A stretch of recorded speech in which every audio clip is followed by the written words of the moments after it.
Correction de l'activité 2, visibilité et réflexion. Dans un premier temps, nous allons étudier la partie 1 avec la vision d'un objet et ses conditions de visibilité. Première question, quelle théorie défendait Platon? Était-ce la même que celle défendue par Alhazen? Donc par rapport au document 1, approche historique, on constate que Platon défend la théorie de l'émission, c'est-à-dire que selon lui, l'œil était capable d'émettre un signal et notamment était capable d'émettre de la lumière vers l'extérieur. Alhazen, lui, défendait la théorie de l'intromission. Selon lui, l'œil était capable de recevoir un signal, donc recevait de la lumière issue d'une autre source. Donc bien entendu, la théorie exacte, c'est la théorie défendue par Alhazen, qui est la théorie de l'intromission.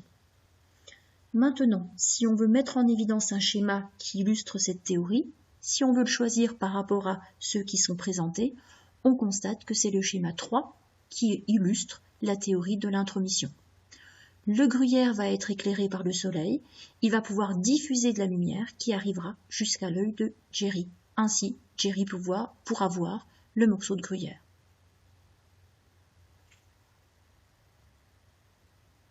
Il existe deux catégories de sources lumineuses, les sources primaires et les sources secondaires. Par rapport à ce qu'on vient de voir, on peut définir qu'une source primaire, c'est une source capable d'émettre sa propre lumière, alors qu'une source secondaire, elle, ne va pas émettre sa propre lumière, mais diffuser la lumière issue d'une source primaire. Donc, par rapport à ce qu'on vient de dire, l'arbre appartient à la catégorie des sources secondaires, alors que le soleil, lui, émet sa propre lumière, c'est donc une source primaire. Pour la question 5, il faut compléter les phrases par visible et invisible. On va donc se baser sur les schémas avec le tracé des rayons lumineux. Alors, en ce qui concerne le point A, les deux rayons lumineux sont tracés. On constate que le rayon pour l'observateur 1 va bien arriver jusqu'à son œil, alors que le rayon issu de A pour l'observateur 2 est arrêté par le mur. En ce qui concerne le point H, eh bien, les deux rayons issus de H peuvent parvenir jusqu'aux observateurs 1 et 2.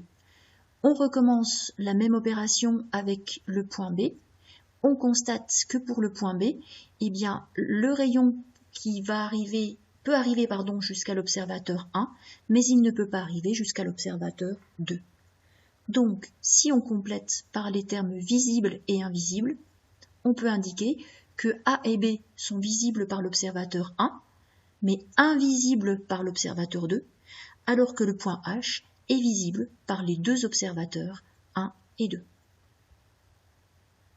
À partir de toutes ces informations, on peut en déduire les deux conditions nécessaires pour qu'un objet soit vu par l'œil. La première, c'est que l'objet doit émettre ou diffuser de la lumière.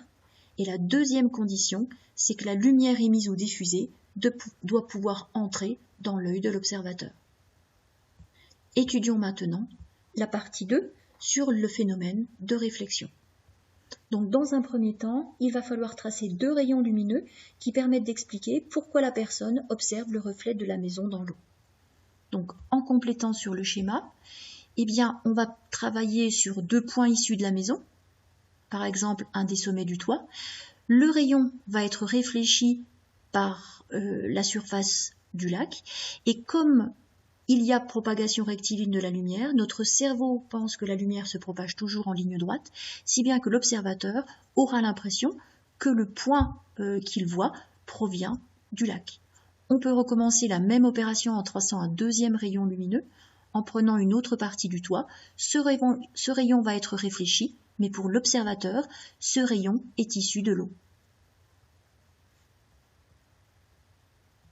On peut recommencer la même démarche dans le cas d'une bougie.